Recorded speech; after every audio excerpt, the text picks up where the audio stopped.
नमस्कार, मैं हूं अशोक श्रीवास्तव। आप देख रहे हैं मीडिया दस्तक का यूट्यूब चैनल। वीडियो में आप देख रहे हैं एक महिला और पुरुष को पुलिस किस तरह बर्बरतापूर्वक खींचते हुए ले जा रही है।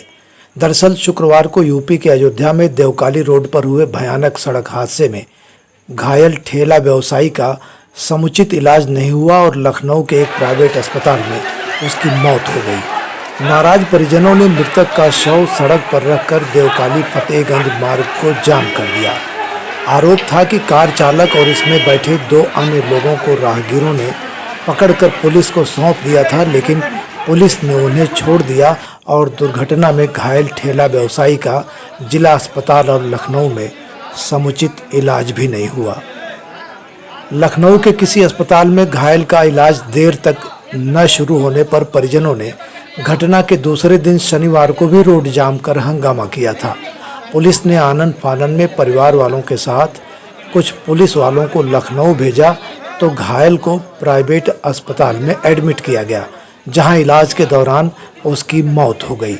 आपको बता दें, अयोध्या कोतवाली नगर के वजीरगंज में 4 सितंबर की रात ठेला लगाकर फल और सब्जी बेचने वाले अनिल कुमार सोनकर को नशे की हालत में कार चालक ने जोरदार टक्कर मार दिया था। घटना की पूरी वारदात सीसीटीवी कैमरे में कैद हो गई।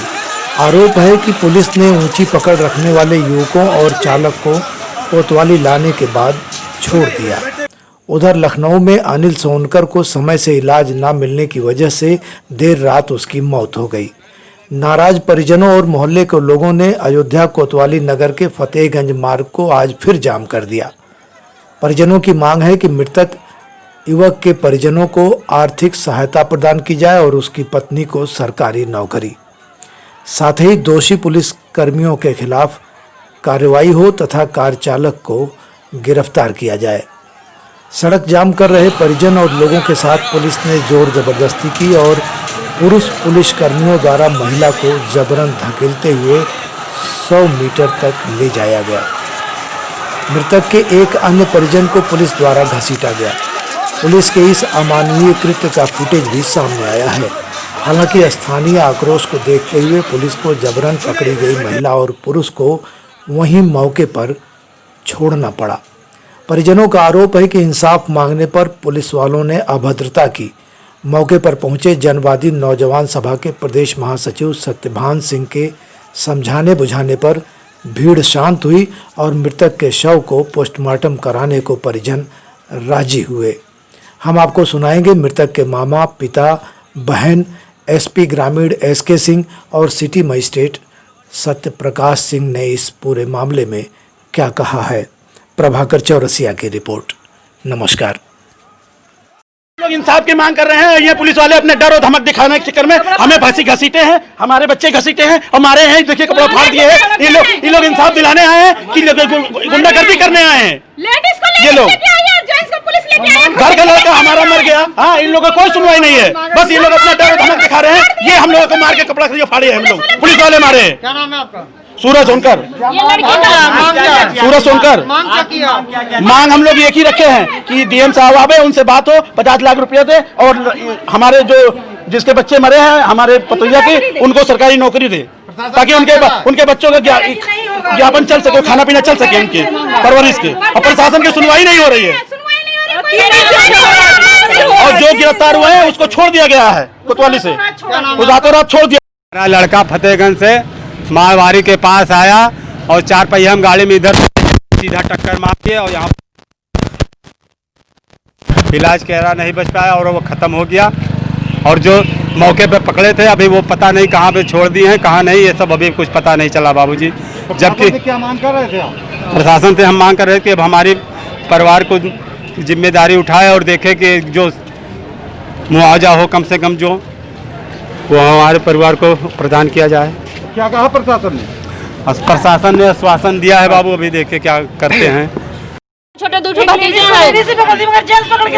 जब हमारे लोग का गुस्सा यही है कि जब दुर्घटना हुआ, मेरे भाई छुटाया तो सब मोरा मोहल्ला वालों ने जो मुजरिम था उसको पकड़ के कोतवाली लेकर गए पुलिस, अभी लोग तक छोड़ कोई दिए, मुलजिम गिरफ्तार नहीं हुई है। उसको छोड़ दिए। 48 घंटे हो गए, मुलजिम गिरफ्तार भी नहीं हुआ। उसके बाद फिर भी कोई कार्रवाई नहीं। जिला अस्पताल से इतना मेरा भाई घायल था, उसको लेकर गए लखनऊ। फिर हम लोग गए, साहब हम लोग के पास आर्थिक स्थिति इतनी अच्छी नहीं है, आप लोग कुछ आर्थिक मदद कीजिए।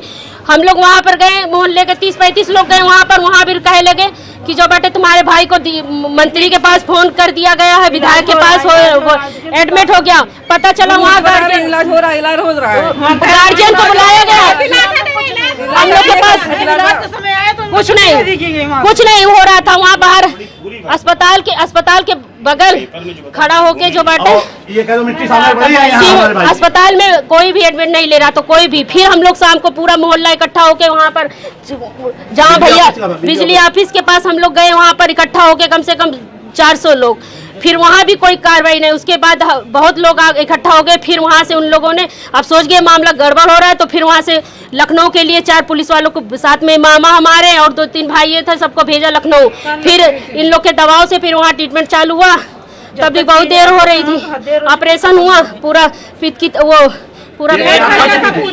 पेट पूरा फट गया था, इन्फेक्शन हो गया था। भाई हमारा मर गया। हम लोग इलाज में इतना पैसा लगा चुके हैं, बताइए उतना गरीब है। मांग यही है कि मेरी भाभी पढ़ी लिखी हैं, शिक्षित हैं, उनको एक सरकारी सर्विस तुरंत दिया जाए, क्योंकि हमारे घर की स्थिति इतनी खराब है कि कोई भी कमाने वाला नहीं है। मेरे पापा बुजुर्ग हैं, वही सबका खर्चा, हम 2 बहनें हैं, मेरा एक भाई, छोटी वाली भाभी, सबका खर्चा वही देखता था, हर चीज वही करता था। क्या नाम है आपका?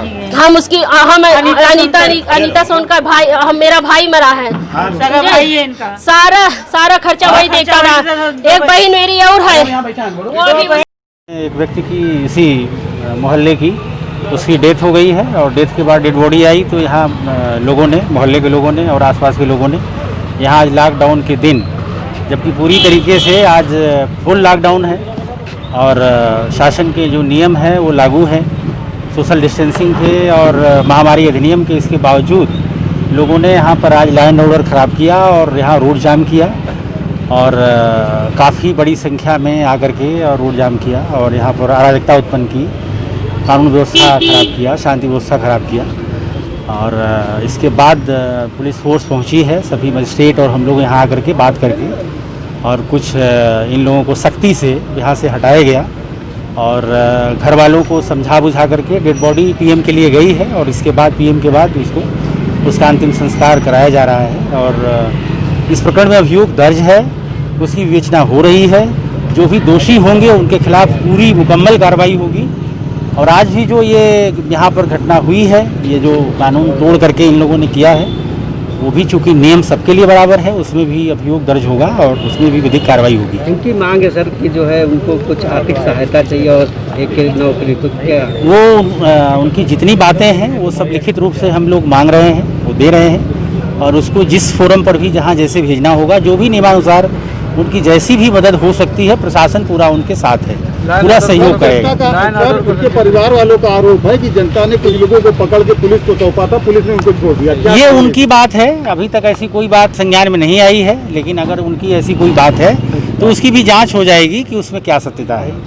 लेकिन ये प्रशासन का क्लियर स्टैंड है कि इसमें जो भी सही विधिक कार्रवाई है नियम के अंदर, कानून के अंदर, वो मुकम्मल होगी। लॉकडाउन का जो उल्लंघन जो किया गया है, लॉ एंड ऑर्डर जो खराब किया, उसमें सब कितने, उसमें भी कानून सबके लिए बराबर है, उसमें भी नियमानुसार अभियोग दर्ज करके और उसमें विधिक कार्रवाई होगी।